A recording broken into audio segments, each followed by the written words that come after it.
네, 반갑습니다. 아주 반갑습니다. 우리 옆에 분들과 인사할까요? 샬롬. 네, 반갑습니다. 자, 전도서는 너무나 유명한 우리 구약의 성경 내용이죠. 모르는 분들 없고, 특히 12장은 청년들에게 주로 주는 메시지다라고 우리가 혹 선입견을 갖지만 그렇지 않습니다. 이 전도서 12장의 내용은 인생을 다 살아본 사람이 어떻게 보면 자기 자신에게 먼저 하는 메시지이기 때문에 특별히 중년과 노년에 이른 분들에게는 이 12장의 말씀은 가장 지금 시기에 적절한 메시지가 아닐까 싶습니다. 그래서 이번 한 주 우리가 읽고 있는 공동체 성경 읽기에 또 내일이죠. 본문이기도 하고요. 그리고 걱정하지 말 것은 내일 새벽의 말씀은 맥락이 다르니 재탕 안 하니 걱정 안 하셔도 될 것 같습니다. 우리가 지금 한 시대를 살고 있잖아요. 100년을 한 세기로 둔다면 100년 동안 사는 분들이 그리 많지는 않아요. 대부분 그 이전에 다 돌아가십니다. 원래 부르신 곳, 그러니까 나신 곳에서 이제 하나님께서 부르셔서 다시 영원한 안식으로 들어가겠죠. 그렇지만 지금부터 한 100년 시대를 잠깐 이해해 보면 아마 여러분 가운데 혹시 일제강점기를 지낸 분들 없으시죠? 그리고 6.25 전쟁을 겪으신 분들 없으시죠? 네, 대부분 해방 이후나 아니면 전쟁 이후 세대일 겁니다. 그리고 시대 구분을 하자면 베이비 부머 세대라 해서 이제 6.25 전쟁 그 직후에 태어나신 분들, 그런 분들이 한국 사회에 가장 많은 지금 구성원이 되었고, 그 다음 이후에는 그분들 이후의 세대이죠. 70년, 69년, 71, 2년 세대가 또 숫자가 굉장히 많아요. 제가 뭘 말씀드리고 싶냐면 우리가 말을 한다는 것은 언어를 전달하는 거잖아요. 그래서 우리는 말을 통해 그 사람을 이해하고 있죠. 어떤 말을 하냐에 따라서 그 사람이 누군지를 우리는 이해하게 돼요. 과거에 여러분 서사라는 단어를 들어보셨을 거예요. 이 서사라는 것은 이야기하고는 좀 달라요. 그러니까 예를 들어서 밥을 먹었다, 이거는 이야기예요.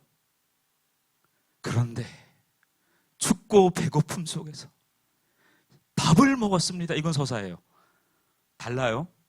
그래서 과거에는 이 서사 중심의 시대를 살았어요. 그래서 과거에 많은 세월을 살아온 분들은 경향적으로 이 서사에 반응을 하세요. 이 서사는 뭐냐면 이야기하고 다르다라고 얘기를 했죠. 그러니까 밥을 먹었는데 어떤 의미로서 밥을 먹었느냐가 중요한 거예요. 그러니까 의미가 더 중요한 시대인 거고, 또 하나는 지금 오늘날은 서사가 거의 없어요. 오늘날은 이야기예요. 누구 이야기일까요? 나의 이야기. 나의 이야기. 그래서 요즘에는 소셜 미디어를 보시면 온통 누구 얘기하고 있어요? 네, 그렇죠. 자신의 이야기를 해요.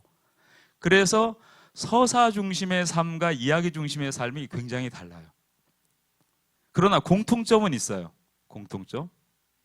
어떤 공통점이 있냐면 이 서사든 이야기든 무엇으로 표현됩니까? 말로 표현되죠. 언어죠. 요한복음 1장에도 태초에 뭐가 있다고 합니까? 말씀이 있다. 이 말씀이 조금 더 그 의미로 들어가면 사람의 말이거든요. 이 말을 말씀이라고 합니다. 그래서 그걸 우리는 헬라어로 로고스라는 여러분이 많이 알고 있는 단어를 쓰고 있죠. 자, 어떤 공통점이 있냐면 언어를 쓴다는 거예요. 언어. 다른 말로 말을 쓰고 있다는 건데, 이 서사는 어떤 말을 많이 쓰냐면 감정의 언어를 많이 써요. 이 감정의 언어를 쓸 수밖에 없어요. 피곤하고 힘들고 어려운 시대에, 자, 이렇게 얘기해 볼까요? 우리 열심히 살아봅시다. 이렇게 하면 뭐가 안 와요? 감흥이 안 와. 이렇게 얘기하면 안 되고요. 서사적 표현을 해야 돼요. 우리가 지금 어떻게 살아왔습니까? 여러분, 우리는 도대체 어떻게 살아야 합니까? 힘을 냅시다. 이게 이제 서사가 되는 거죠. 이런 언어에 반응을 해요. 세대가 이제 과거일수록. 근데 요즘 세대에게 이런 감정의 언어를, 이런 서사를 담아버리면 어떻게 될까요? 뭐래? 그래요, 그냥. 그리고 뭐라고 표현해요? 너무 감정적이지 않아? 이렇게 표현을 한다고요. 그 말은 같은 언어를 쓰는데 감정 중심의 언어를 쓰고 있기 때문이에요. 제가 이렇게 표현하는 서론의 이유가 있어요. 자, 또 하나. 같은 언어를 쓰지만 다른 언어가 뭐냐면 논리 언어가 있어요. 논리. 이 논리 언어는 다른 말로 기계적 언어예요. 서론, 본론, 결론이죠. 여러분 설교 페이퍼를 보면 다 서론, 본론, 결론이죠. 자, 귀납적 방식으로 설명을 해요. 대부분. 그래서 그걸 오래 듣고 있으면 여러분도 자동적으로 어떻게 반응을 해요? 아, 이제 서론이 시작했구나. 그리고 이제 본론으로 들어가면 1번, 2번, 3번 들어가면 여러분들은 소망하잖아요. 결론이 이제 얼마 안 남았구나. 그래서 설교를 그렇게 3단 논법으로 오래 듣게 되면 여러분도 그렇게 의식이 작동을 해요. 서론에 귀를 기울이고 본론에 내용을 가슴에 담고 결론으로 여러분은 살아간다. 그러니까 이렇게 뇌 구조가 형성이 되면 어떻게 돼요? 그게 이제 논리적 언어예요. 그게 논리적 언어예요. 그래서 신앙생활을 하는 분들이 설교를 듣고 말씀을 읽다 보면 감정적이라기보다는 논리적으로 바뀌는 게 맞아요. 근데 논리적으로 바뀌면 오는 아쉬움이 뭘까요? 뭐가 약해져요? 서사가 약해져요. 그럼 서사가 약해지면 어떤 생각이 들어요? 뭔가 신앙에 뭐가 좀 없어. 근데 여러분 착각이에요. 신앙이라는 것은 자극과 반응이 아니에요. 믿음과 삶이에요. 그래서 간혹 새가족 가운데 인생의 험산줄령을 겪고 오다가 말씀을 탁 듣다가 막 은혜를 엄청 받는 거예요. 왜요? 하나님의 말씀이 그 영혼을 살리면서 자기 인생이 해석이 되는 거야. 그때 제일 먼저 드러나는 게 감정이에요. 막 눈물 콧물 막 쏟아내죠. 그죠? 그리고 기쁨이 찾아오죠. 그리고 갑자기 열심히 봉사도 하고 헌신도 하고 최선을 다해요. 그렇게 한 해, 두 해, 삼 해 뭐 몇 년 지나가다가 점점 그 열정이 사그라들고 간혹 물음표가 들어요. 왜 이렇게 하지? 왜 저렇게 하지? 등등등등. 왜일까요? 정상이에요. 정상이에요. 논리 언어를 갖춰야 되는 게 맞아요. 왜 그러냐면 감정 언어를 계속 말하다 보면 성경도 우리가 잘못 이해할 수가 있어요. 제가 한번 설명드릴까요? 6절의 내용입니다. 은줄이 풀리고 금그릇이 깨지고 항아리가 샘 곁에서 깨지고 바퀴가 우물 위에서 깨지고. 어떤 말씀일까요? 자, 이건 아주 그냥 일반적인 해석을 하면 인간이 가지고 있는 모든 생명의 체계가 무너지는 걸 얘기해요. 자, 이렇게 얘기하면 어때요? 논리성에 그리고 서사성이 없는 이야기예요. 반응이 조금 안 와요. 근데 제가 이렇게 한번 설명해 볼까요? 여러분, 은줄이 뭡니까? 여러분의 척수입니다. 금잔이 뭡니까? 여러분의 심장입니다. 어때요? 바퀴가 뭡니까? 여러분의 신경계입니다. 이 모든 것을 하나님이 창조하셨습니다. 그러면 귀에 쏙 들어와요. 제가 이런 말을 하는 이유는 이거 비유라고 하거든요. 이게 주로 어디에서 그렇게 많이 하냐면 안타깝게도 예수님이 많이 하셨지만 그건 예수님이 하신 거예요. 그 비유의 결론은 예수님이 추후에 제자들에게 상세히 설명합니다. 뭐 대표적으로 마태복음 13장이라든지 그 비유에 관한 이야기가 무엇인지를 당신이 재차 설명함으로 비유의 오류에 빠지지 않도록 알레고리라고 해요. 그 해석에 빠지지 않도록 예수님이 그들을 인도하시죠. 근데 제가 왜 이렇게 말씀드릴까요? 그 알레고리적 해석이 우리에게 주는 힘이 있어요. 모호함을 걷어가고 선명하게 해줘. 그래서 주로 이런 알레고리적 해석을 하는 곳이 어디냐면 기독교 이단들이 그걸 참 잘합니다. 그러다 보니까 어떻게 돼요? 귀에 쏙쏙 들어오고 이해가 돼요. 그걸 우린 뭐라 그래요? 은혜 받았다라는 감정적 이해를 해요. 근데 이 감정은 어떤 어려움이 있냐면 일관성이 떨어져요. 여러분 아침에 기분 좋으셨죠? 지금 기분이 안 좋다면 왜 안 좋은가요? 그걸 여러분들이 논리적으로 말할 수 있으면 여러분들은 기분 나쁜 그 상황에 매이지 않아요. 기도를 하든 안 하든 매이지 않아요. 근데 그게 논리적으로 말할 수 없으면 그 찜찜함이 계속되므로 우리는 힘들죠. 그걸 그래서 우리는 어떻게 해야 돼요? 감정 언어가 주는 힘이 뭐냐면 해소를 해줘요. 그걸 걷어가 준다고요. 근데 그게 사라지는 게 아니라 잊혀지는 거예요. 그러나 다시 떠오른단 말이죠. 근데 이 논리 언어의 힘은 뭐냐면 이걸 해소하지 멈추지 않고 뭘 한다고 이거를 해결해요. 그래서 가정에도 여러분 돌아가 보시면 자녀들하고 감정 언어를 막 쓰는 이 가정이 있거든요. 그러면 다행히 그 언어가 따뜻하고 다른 말로 그 감정 언어가 온기가 있다. 그러면 그 집이 논리적인 어떤 건 아닌데 굉장히 따뜻해요. 그런데 그 집에 온기는 없고 열기만 있다. 이 열기가 뭐예요? 온기는 따뜻함이잖아요. 햇살 이런 거 온기잖아요. 근데 열기는 뭐예요? 그 자체가 불이잖아요. 그러니까 이 불이 계속 타려면 뭐가 필요해요? 땔감이 필요해요. 그래야 이 열기가 화기로서 쫙 들어가잖아요. 그러니 그 가정에는 항상 누가 있어요? 이게 이제 그 르네 지라르라는 이름이 참 독특하죠. 그 프랑스 철학자가 이런 표현을 했어요. 자기가 정말 기독교 신앙을 믿지 않았지만 단 한 분을 통해 내가 보게 되었다. 그게 그분의 언어로 표현한 게 희생양 메커니즘이에요. 아무 죄 없으신 그리스도께서 하나님의 아들이 인간의 죄를 대속했다는 것은 자기가 지성으로나 논리로나 이해할 수 없는 행위다. 그래서 나는 기독교를 인정한다라고 얘기를 했어요. 제가 왜 이런 말씀을 드리냐면 감정의 언어로 살다 보면 항상 뭐가 필요합니까? 해소의 대상이 필요하죠. 그리고 그 열기가 계속되기 위해서는 땔감이 필요해요. 그러다 보니까 희생양이 나와야 돼요. 누구 때문이다? 누구 때문이다? 누구 때문이다. 그러면 이 가정은 화목할까요? 화목하지 않을까요? 당연히 화목하지 않겠죠. 자, 다시 돌아가서 성경은 이야기예요. 그리고 서사이기도 해요. 그런데 결과적으로 무엇을 말하고 있는지가 오늘 이 전도서의 결론입니다. 오늘 말씀의 제목은 인생은 결국 무엇을 향해 가는가 이런 내용이거든요. 그러면 일의 결국을 다 들었으니 이 제목이 뭘 의미하냐면 쉽게 표현하면 나 할 말 다 했어. 결론이야. 이런 얘기예요. 그래서 12장이 중요한 겁니다. 여러분 인생을 다 열심히 사셨잖아요. 특히 중년과 넘어 노년에 이른 분들은 당신의 인생에 있어서 나름 최선을 다하신 거예요. 뭐 여러 아쉬움도 있겠고 뭐 또 후회도 좀 담겨 있겠지만은 간혹 저는 아이들에게 그런 얘기를 해요. 부모님이 어떻게 살았는지 보다 지금 살아 계신 것을 감사해라.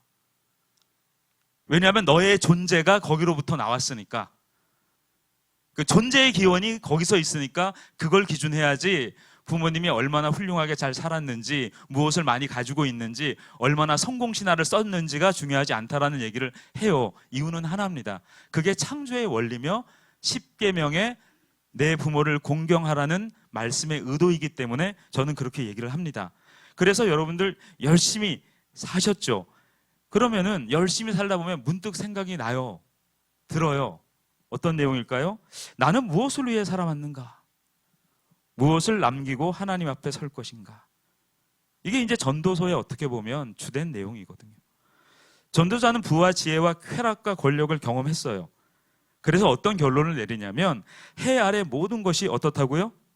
헛되다. 이 하나님 없이 붙잡는 모든 것은 안개처럼 사라진다라고 얘기해요. 이 안개라는 표현이기도 하고요. 입김이라는 표현도 있어요. 후 하면 추운 겨울에 하얀 서리는 보이지만 잡을 수가 없는 거죠. 그래서 이 12장은 전도서 전체의 결론인데요. 일의 결국을 다 들었으니 다시 말해 할 말은 다 했다. 결론은 이것이다. 이런 뜻이죠. 전도자가 모든 길을 걸어본 뒤 내린 마지막 결론이에요. 같이 할까요? 하나님을 경외하고 그의 명령들을 지킬지어다. 그리고 이렇게 이어서 말합니다. 이것이 모든 사람의 본분이다. 여러분 두 가지 좀 단어 하나 꼭 기억하셨으면 좋겠는데요. 본분 그리고 분복. 이 본분은 뭐예요? 그러니까 어떻게 보면 원래 그 사람이 어떻게 갖추어진 자격 정도로 이해할 수 있겠죠? 분복은 뭐예요? 복을 나누었다는 거죠. 그러면 이 본분은 뭐에 해당할까요? 정체성에 해당하겠죠? 그럼 분복은 어떤 것에 해당할까요? 그냥 좀 뭐 사명이라고도 표현하고 은사라고도 표현할 수 있겠죠. 뭐 우리가 기독교적 이해로 본다면 달란트라고도 우리는 이해해 볼 수 있을 겁니다. 그러면 우리의 본분은 무엇이며 우리의 분복은 무엇인지. 그럼 이 분복은 누가 복을 나눠주셨다는 거예요? 그건 어디에서 우리가 확인을 했어요? 우리의 복은 어디서부터 시작되었다? 창세기 1장 1절에 태초에 하나님이 천지를 창조하셨다. 그리고 하나님은 창세기 1장 26절에 우리가 우리의 형상대로 사람을 만들자 하시고, 여러분이 잘 알고 있는 27절에 우리를 하나님의 형상대로 창조하셨고, 그리고 이 분복에 해당 내용이 어디 나와요? 28절에 나오죠. 생육하고 번성하여 땅에 충만하고 땅을 정복하고 다스려라. 그리고 우리 본분에 관해서 뭐라고 얘기합니까? 창세기 2장 7절이죠. 뭐라고 나와 있어요? 여호와 하나님께서 흙으로 사람을 창조 지으시고 그 코에 생기를 불어넣으시니 사람이 뭐가 됐다고요? 생명이 되었대요. 그러면 우리의 본분은 뭐예요? 생명이 되었다는 것. 이걸 여러분 요한복음 2장에 뭐라고 얘기합니까? 요한복음 4장이죠.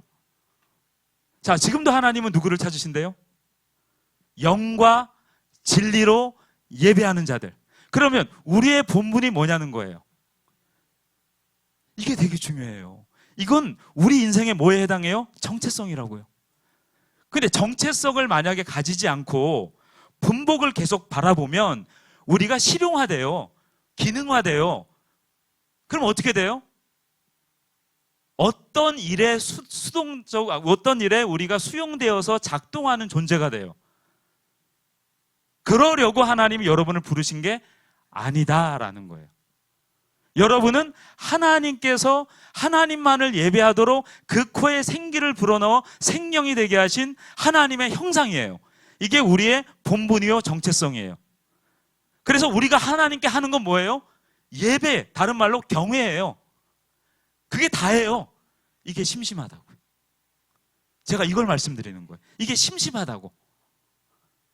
왜 이걸 심심하다 표현을 하냐면 우리가 알고 있는 예배는 어디에 국한되어 있어요?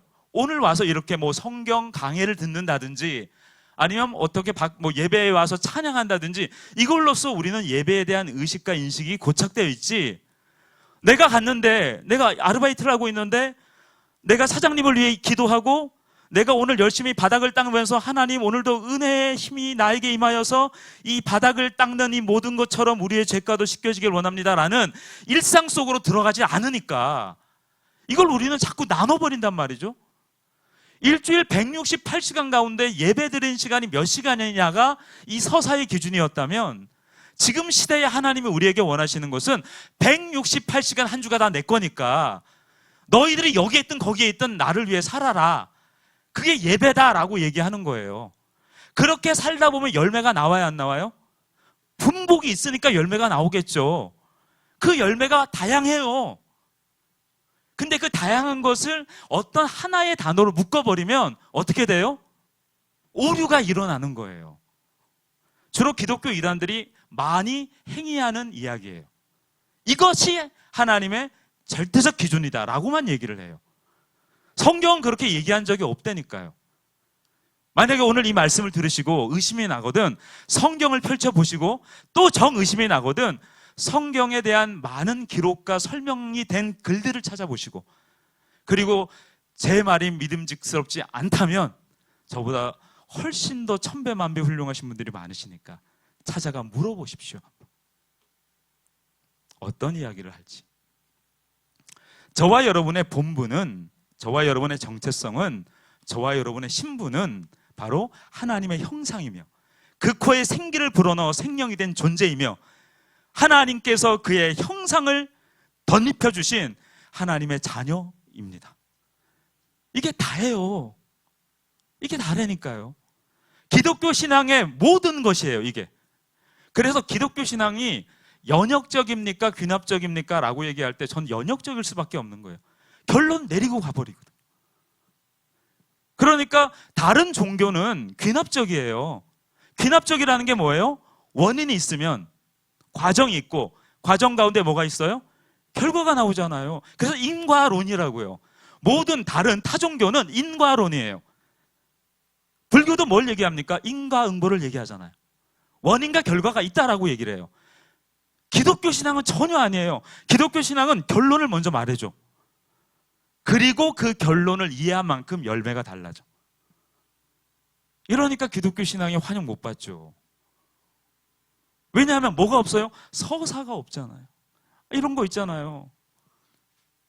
제가 한 번은 신문기사에 인터뷰를 좀 하게 됐는데, 기사라는 게 정말 마법 같아요. 대충 줘도 예쁘게 뽑아내줘요. 그 말은 뭐예요? 그게 기사가 갖고 있는 힘이잖아요. 기사가 갖고 있는 힘. 서사를 다 덧붙이는 거죠. 그러니까 그럴싸하잖아요. 그러므로 독자가 그것을 읽을 때 감동을 받게 하는 거잖아요. 그리고 그 기사를 읽는 나의 이야기라면 나도 감동을 받잖아요.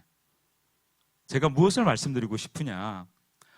우리가 하나님 앞에서 우리의 서사가 있는가? 없어요. 우리의 서사가 존재하지 않아요. 우리는 오직 무엇만 있냐면, 구원받은 하나님의 자녀는 그 성경 속에서 다시 하나님의 서사와 그분의 이야기로서 우리의 삶이 재해석되는 거예요. 그래서 이게 좀 재미가 없어요. 그래서 성경을 읽으면 재미가 없는 거예요. 묵상을 해도 조금 재미가 없는 거예요. 뭔가 다이내믹한 게 없는 거예요. 그러나 이제 밖에 나가서 그리스도를 모르고 철저한 인생의 고난과 아픔 속에 살아온 분이 복음을 듣게 되고 돌아올 때는 이 서사 중심으로 돌아와요.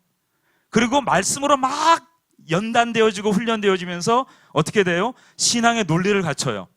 그리고 드디어 깨닫는 거죠. 나의 서사 중요하지 않고, 나의 이야기 중요하지 않고, 오직 누구의 이야기와 누구의 서사만 중요하다? 하나님의 서사와 그리스도의 구속의 이야기가 중요하고, 그 안에서 나의 삶이 재해석되는 거예요. 이게 다른 거예요. 그게 우리가 알고 있는 건강한 신앙인 거예요. 자, 그러면 이 분복은 뭐예요? 하나님께서 복을 나누어 주셨잖아요. 그러면 그 복은 우리가 뭔가 잘해서 온 게 아니에요.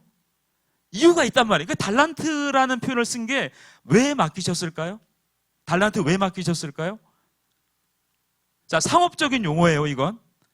달란트라는 화폐의 단위이기도 하고 상업적 행위를 성경은 말하고 있죠. 그러면 왜 이렇게 말씀하고 있을까요? 많이 남기라는 곳에 포인트가 있을까요? 우리는 물량이나 수량에 반응을 해요. 뭐 저는 그게 틀리다 보진 않아요. 근데 중요한 건 그거 넘어 뭐의 목적이 있을까요? 하나님께서 하신 말씀의 의도에 반응했느냐라는 거예요. 반응을 했으니 이 달란트의 비유는 하나님의 의도대로 증거된 거예요. 그러니까 여러분들이 얼만큼 많은 것을 이뤘고, 얼만큼 많은 것을 소유했고, 얼만큼 많은 성과를 냈느냐는 그냥 여러분의 서사요, 여러분의 이야기일 뿐이에요. 하나님께는 별로 중요하지 않아요. 이렇게 얘기하면 여러분 안타깝지만 사실이에요. 하나님께서 정말 이 땅에 원하시는 게 뭘까라고 한번 생각해 보세요. 그의 아들을 보내신 이유가 뭘까요? 1차적으로 구원받은 여러분 때문일 거예요.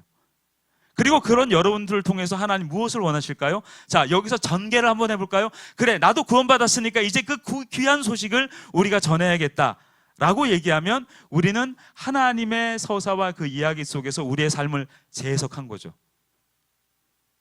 재해석했어요. 그것뿐이에요. 근데 이게 모든 것이다 라고 얘기를 하면 성경과 상당히 거리가 멀어지는 거죠. 왜일까요?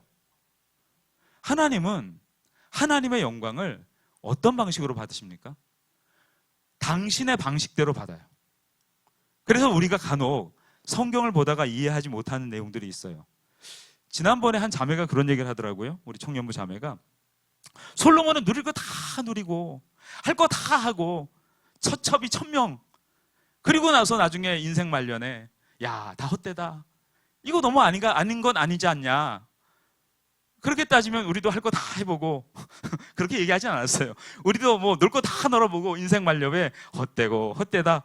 심지어 솔로몬은 뭐 부도 있고 명예도 있고 권력도 있고 뭐 가질 거 다 가졌잖아요. 그리고 헛되다 그러면 인생 살면서 어떻게 보면 모든 걸 다 누린 사람이잖아요. 근데 만약에 노년에 이르러서 돈도 없고 뭐 건강도 없고 명예도 없고 그러면 어떻게 돼요? 헛되다 그러면 진짜 헛된 거잖아요. 그게 아니라 솔로몬이 누린 그 삶은 그 헛됨을 이해하기 위한 과정이었어요. 그게 우리가 볼 땐 불공평하다고 느낄 때 주님의 비유가 하나 나오죠. 한 농장주가 일꾼을 불러요. 그리고 약속을 해요. 내가 내일 우리 화폐로 따지면 일당 10만 원씩 주겠다. 그런데 아침 일찍 온 사람이나 중간에 온 사람이나 거의 일 끝날 쯤 온 사람이나 똑같이 10만 원씩 줬어. 그러면 아침 일찍 온 사람 입장에서 어때요? 억울하잖아요. 왜 억울해요? 이게 중요한 거예요. 왜 억울하냐는 거예요. 지금 어디를 보고 있는 거예요? 뭘 보고 있는 거예요? 일당을 보고 있는 거예요. 일당 10만 원. 이걸 쳐다보고 있는 거죠. 근데 일당 10만 원이 누구에게 주어지고 누구에게 또 주어졌어요? 일찍 온 사람이나 늦게 온 사람이나 동일하게 주어졌으니 그 일당 10만 원을 쳐다보면서 억울하다라고 얘기하는 거죠. 관점이 그렇다라는 거예요. 일당 10만 원을 보는 게 아니라 우리가 봐야 될 건 주인이 무슨 말씀을 했느냐. 이걸 우리는 뭐라고 얘기해요?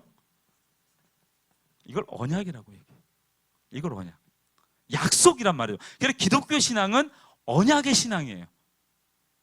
그래서 많은 분들이 기도할 때 하나님 말씀을 붙들고 기도합니다 라고 얘기하죠. 자, 하나님 말씀을 붙들고 기도할 때 말씀의 의도대로 응답됩니까? 붙든 나의 의도대로 응답됩니까? 자, 다시 한번 여쭤볼게요. 붙든 나의 의도대로 응답이 옵니까? 아니면 그 말씀의 의도대로 나에게 응답이 옵니까? 자, 여기서 우리는 좀 고민을 해요. 붙든 나의 의도대로 왔으면 좋겠죠. 그런데 하나님의 의도대로 온다면 어떻게 될까요? 내가 싫을 수도 있잖아요. 그러니까 말씀을 붙든다는 것은 무엇을 의미해요? 하나님을 예배하는 거예요.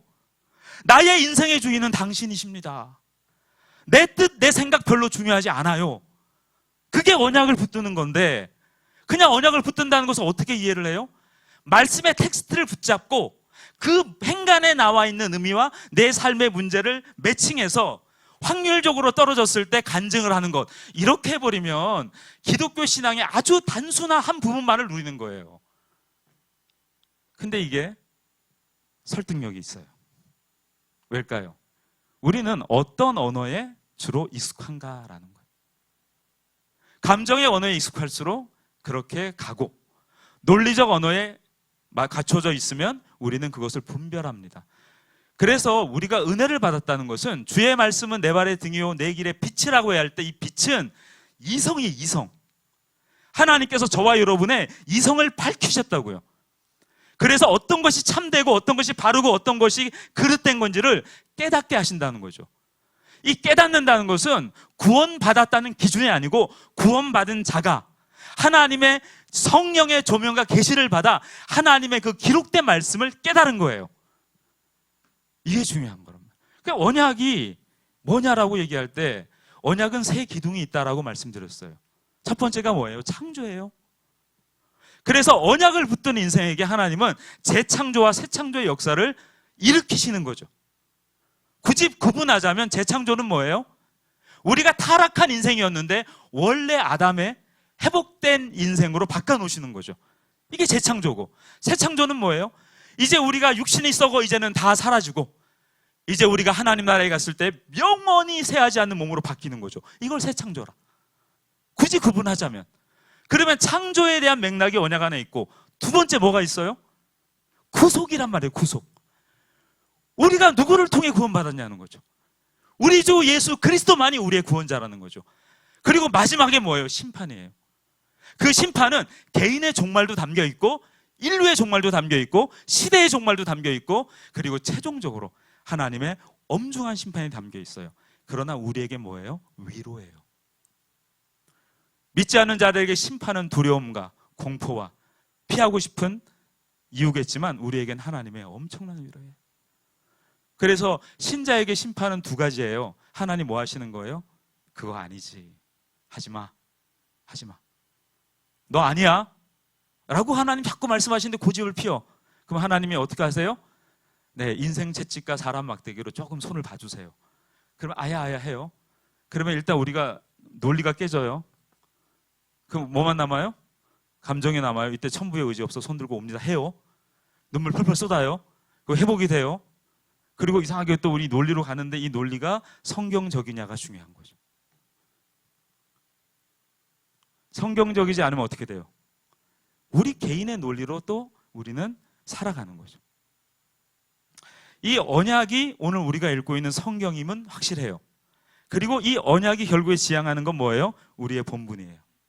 그리고 이 언약이 우리의 삶 가운데 드러나서 열매를 맺는 건 우리의 분복이에요. 그게 오늘 전도서의 말씀이에요. 자, 이 12장 1절에 여러분들 잘 아는 말씀이죠. 창조주를 기억하라. 왜 전도자는 하나님을 믿으라 라는 말보다 창조주를 기억하라 이렇게 말씀하셨을까요? 창조주라는 말 속에는 인생의 출발점이 담겨 있어요. 우리의 생명도 시간도 건강도 가족도 사명도 결국 누구에게 받은 거예요? 하나님께 받은 거예요. 그래서 창조주 하나님을 기억하라는 거예요. 그 말은 하나님을 내 인생의 주인으로 인정하고 그분 앞에 살아가라는 겁니다. 그래서 창조주를 기억하는 일은 미룰 수 없는 거예요. 자, 전도자는 이렇게 말씀하고 있죠. 공고한 날이 이르기 전에 아무 낙이 없다고 할 해들이 가깝기 전에 뭘 기억하라고요? 창조주를 기억하라. 그래서 이 말씀은요, 청년에게만 주어진 말씀이 아니에요. 이 세대를 구분하는 것은 우리 인식에 있어서는 편리성이지만 하나님은 세대를 구분 안 하세요. 그게 요엘서 2장 28절이에요. 하나님은 젊은이나 늙은이나 구별하지 않으세요. 그러니까 여러분 착각하지 마세요. 청년이라고 소망 있고 노년이라고 절망이고 그건 말도 안 되는 얘기입니다. 그건 성경의 기록에서 보면 다양한 사례로 나오죠. 하나님이 나이 들었다고 안 쓰고 나이 젊었다고 쓰실까요? 외모가 훌륭하다고 쓰시고 훌륭하지 않다고 안 쓸까요? 절대 아니죠. 조건에 하나님은 반응하시는 게 아니라 하나님의 언약인 그의 본분을 기억하고 있느냐, 창조주 하나님을 바라보고 있느냐, 그렇다면 너의 본분을 내가 이룰게.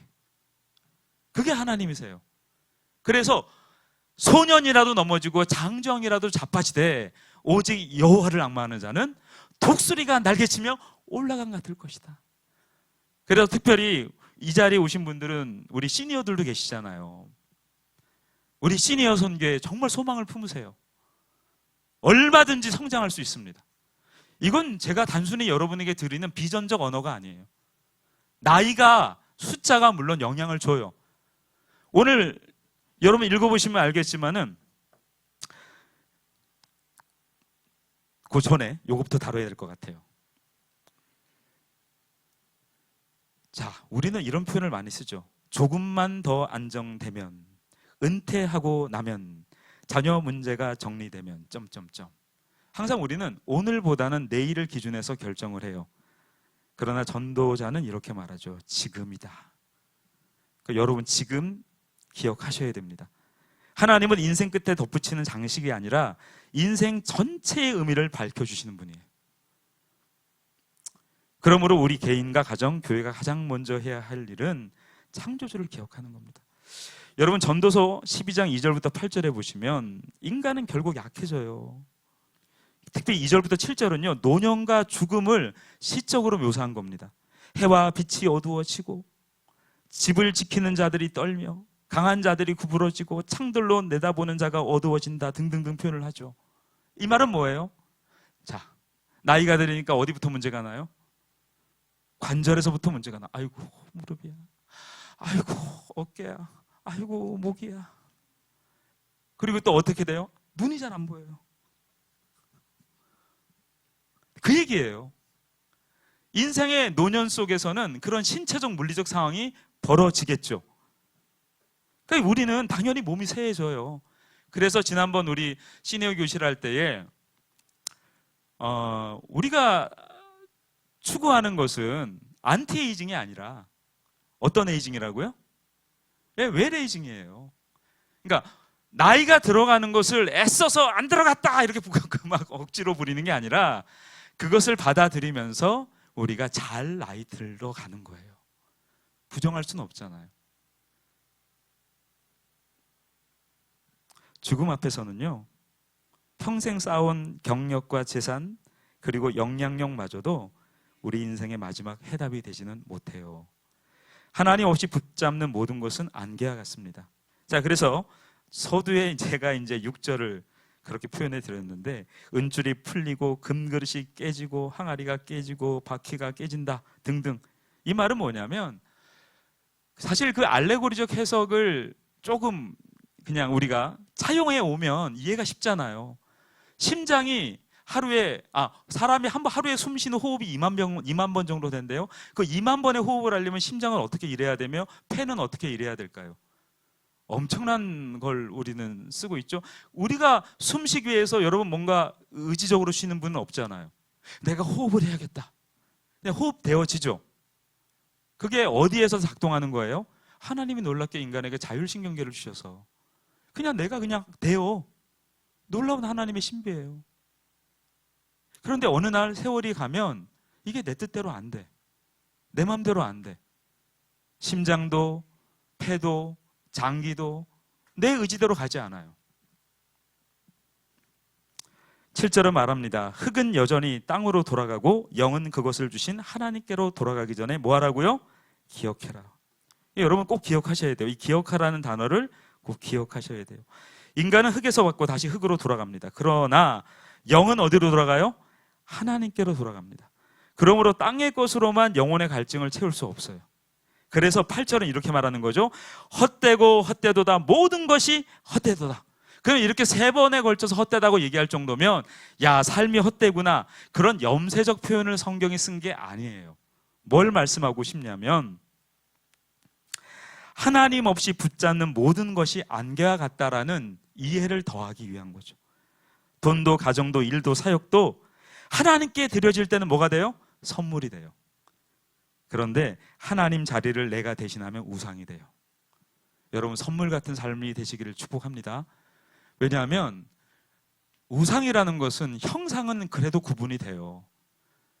근데 마음에 새긴 우상, 나를 드러내는 이 우상은 구분이 안 돼. 왜요? 일단 나를 만족시키니까. 노년에 갈수록 이게 강하셔야 돼요. 이게 강하셔야 돼. 그래야 그러니까 나 전달을 하지 않고 하나님의 뜻 전달을 해요. 나 전달을 자꾸 하면 어떤 일이 일어나요? 마음에 새긴 우상이 만들어지는 거예요. 그래서 나를 전달하는 게 아니라 하나님을 전달해야 되는 거예요. 그리고 전달하고 나서도 후회해야 돼. 그럴 수는 있잖아요. 아이들하고 얘기하다가 야, 내가 왕년에 그럴 수는 있잖아요. 그것마저 하나님이 쫀쫀하게 따져서 너 오늘 10번 네 전달했어. 너 천국 상금 마이너스 10점 이렇게 안 하신다고, 이해하신다고요. 그런데 우리가 그럼에도 불구하고 우리의 중심에는 나의 뜻이 아닌 하나님의 뜻을 전달해야 돼요. 그러니까 여러분의 표현과 언어 속에서 누가 많이 드러나는가가 되게 중요해요. 하나님이 많이 드러나면 여러분의 인생은 심심해. 그게 은혜예요. 인생이 심심하다는 건 뭐예요? 샬롬하다는 거예요. 그렇게 버라이어티 하시고 싶으세요? 막 엄청난 파고가 막 일어나고 막 팍 쏟아지고 막 서사적이고 막 총알이 막 날라오고 그러고 싶으세요? 말씀을 따르면 하나님이 저와 여러분의 삶을 순적하게 만드세요. 그래서 기독교인의 인생은 드라마틱한 영웅적 인생을 사는 게 아니에요. 설사 그런 위치에 있다 하더라도 그분이 가지고 있는 삶의 노고와 질고예요.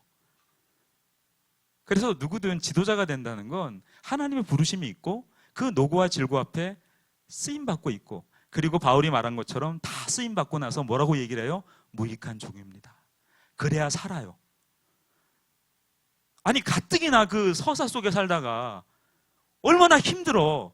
그런데 그 서사에 자기 서사를 더해버리세요. 어떻게 돼요? 고통스러운 거예요. 그래서 사회적으로 저명하게 살아갔던 분들이 인생을 마름할 때 항상 어떻게 해요? 초야에 묻히잖아요. 초야에. 왜요? 자기를 보호하는 거예요. 그게 지혜예요. 뭐 저는 개인적으로 초야에 묻힐 게 별로 없어요. 뭐 그닥 뭐 없기 때문에 지금도 초야니까 뭐 상관은 없어요. 365일 24시간 평생이 초야였으니까 아무 문제가 없습니다. 저는. 여러분도 문제가 없는 줄 믿습니다. 네. 말씀은 인생의 방향을 바로 잡습니다. 9절부터 12절의 말씀이에요. 하나님의 말씀은 우리를 깨우면서도 살려요. 이게 되게 중요합니다. 9절부터 12절은 이 전도자의 가르침이 감정적 고백이 아니고 같이 할까요? 깊이 생각하고 연구하여, 깊이 생각하고 연구한 거예요. 그리고 전한 지혜의 말씀임을 보여줍니다. 10절에 전도자가 이렇게 말하고 있죠. 아름다운 말을 구하고 진리의 말씀을 정직하게 기록했다라고 얘기합니다. 여러분, 말씀이 사실 이런 건 있어요. 간혹 이게 모든 교회의 공통점이에요. 교인들이 좀 적으면 서로를 알잖아요. 그러면 오랜 시간 서로 말씀을 듣고 이해했기 때문에 그냥 알아요. 말하지 않아도 알아요. 뭐가 있기 때문에? 정이 있기 때문에. 오리온 초코파이가 있어서 다 알아. 그런데 이제 교인이 많아지기 시작하면 이런 불편들이 일어나요. 설교자가 의도하지 않고 전했는데 그 대상이 나에게 한 얘기 같아. 그래서 아니, 누가 내 얘기를 했어? 누구야? 이런 불편함들이 생기잖아요. 근데 여러분, 오늘 제가 이렇게 말씀을 전할 때 그런 불편함이 없는 이유가 뭐예요? 말하지 않아도 아는 우린 뭐가 있기 때문에, 정이 있기 때문에. 그런 건 별로 안 생겨요. 그렇잖아요. 자, 왜 그럴까요? 이 말씀에 두 가지 기능이 있어요. 첫 번째 하나는 뭐냐면 채찍 같아요. 찰싹거려. 아야! 그럼 어떻게 돼요? 따갑잖아요. 뭐 하라는 거예요? 깨달으라는 거예요. 그러니까 말씀을 귀에 듣기 좋은 것으로만 들으려고 하는 그 점은 그렇게 건강하지 않아요. 그냥 말씀이 따끔해. 그건 맞아요. 그런데 따끔하는 것으로 멈추는 게 아니라 잘 박힌 못도 있단 말이죠. 왜? 그 못이 박혀야 흔들리지 않잖아요. 그래서 우리가 유념해야 될 건 뭐냐면 말씀은 귀를 편안하게 하는 말에 머물러서도 안 되고요. 진리라는 이름으로 공동체를 함부로 상처내서도 안 돼요. 두 가지가 굉장히 중요합니다. 진리를 귀에 좋게 전달하는 것도 안 되고요. 공동체를 함부로 상처내는 것도 안 돼요. 그건 아름다운 말과 진리의 말씀을 정직하게 기록했다라고 얘기하는 이 전도서의 말씀과 반하는 이야기예요. 그래서 교회는 다시 말씀 앞에서 방향을 찾아야 합니다. 그 11절의 말씀을 조금 전에 말씀을 드린 거죠. 하나님의 뜻 안에서 흔들리지 않도록 잘 박힌 모처럼 잠든 영혼을 깨우는, 잘못된 길에서 돌이키게 하는 찌르는 채찍으로 그렇게 우리에게 말씀이 전해지는 거죠. 11절은 뭐라고 말씀합니까? 쉽게 표현하면 많은 책과 공부가 과연 우리에게 어떤 유익을 주냐라는 거예요. 여러분, 정보가 많아진다고 인생의 목적이 분명해지는 게 아니에요. 다시 한번 말씀드리면 지금 시대를 어떤 시대라고 얘기를 해요?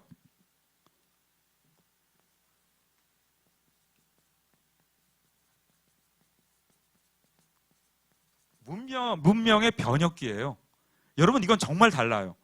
여러분, 단순히 이 인공지능인 AI가 나왔다고 해서 세상이 조금 바뀌었다 그런 게 아니라 너무 많이 바뀌었어요.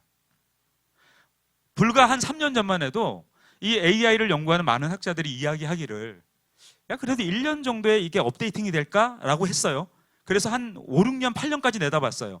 근데 지금은 3개월 단위로 업데이팅이 돼요. 소름 돋도록. 그래서 과연 이 AI가 어디까지 우리의 삶을 침투해서 우리의 삶의 영역을 움직여갈지가 너무 고민스러운 거죠. 그래서 지금 이 AI에 대한 가장 중요한 지점이 어디에 있냐면 윤리예요, 윤리. AI 강의를 듣거나 배우는 분들이 배우게 되는 가장 기본 전제가 윤리예요. 이 AI를 어떤 목적으로 쓸 것인지, AI가 무엇인지. 자, 이거 뭘 얘기할까요? 본질이 중요하다는 거예요. 그러니까 여러분, 두려워하지 마세요. 아무리 시대가 바뀌어도 이게 중요하다니까요. 시대가 앞설수록, 시대가 변화될수록 문화가 더 우리가 생각하는 그 이상으로 발달할수록 사람들은 공허해져요. 여러분, AI가 많은 질문에 답변을 줘요.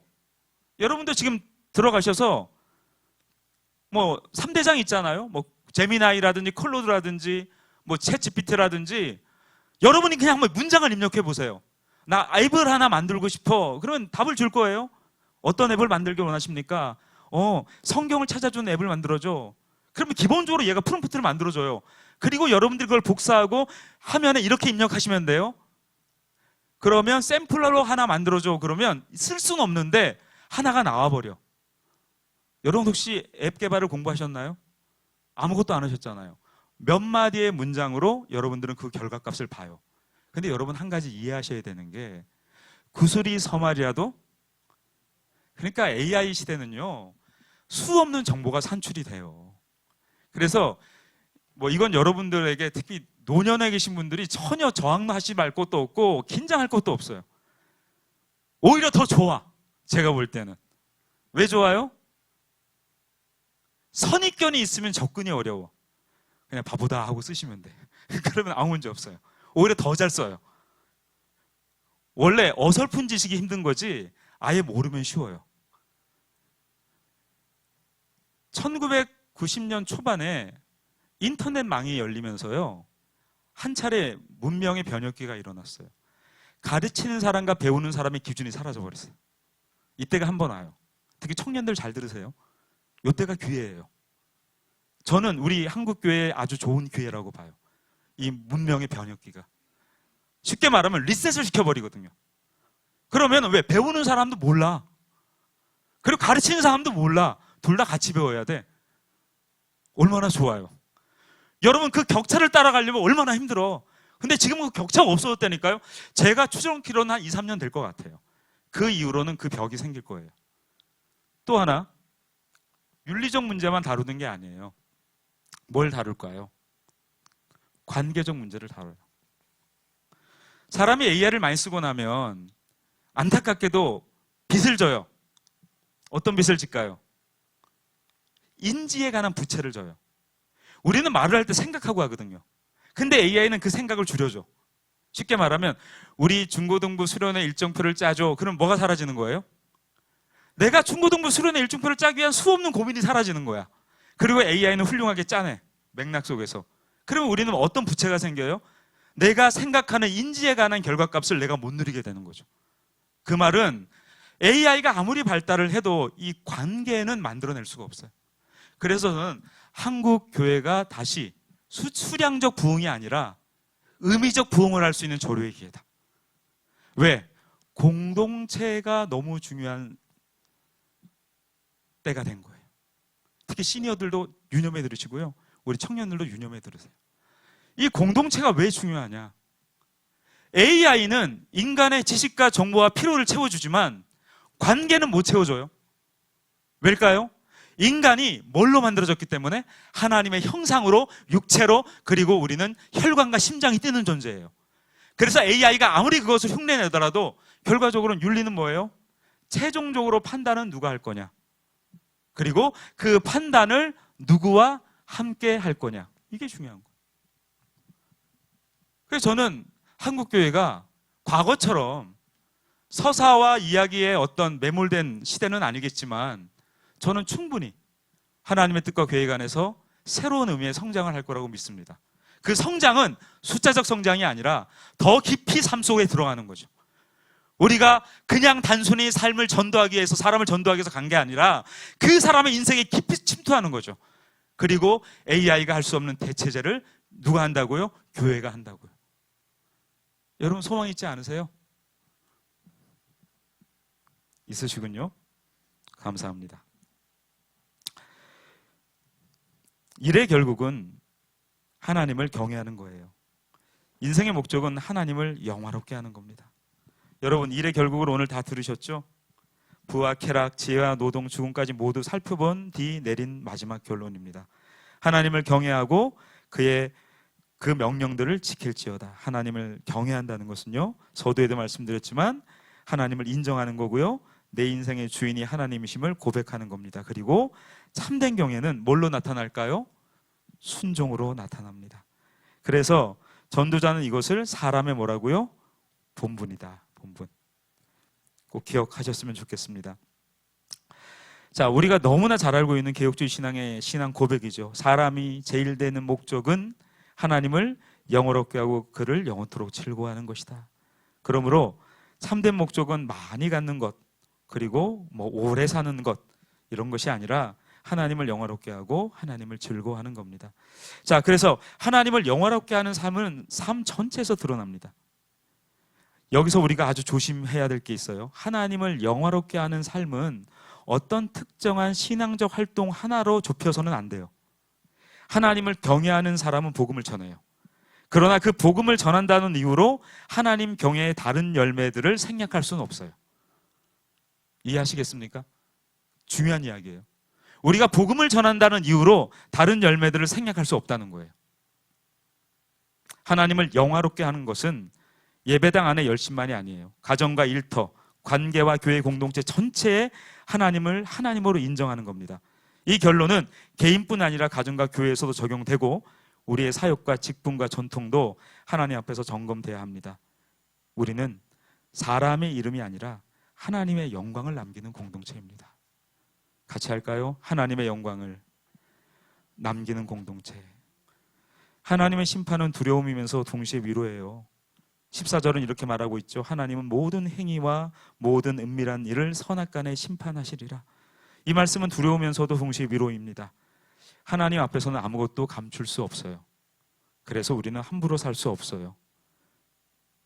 그러나 사람들이 몰라준 수고와 눈물과 헌신도 하나님은 다 알고 계세요.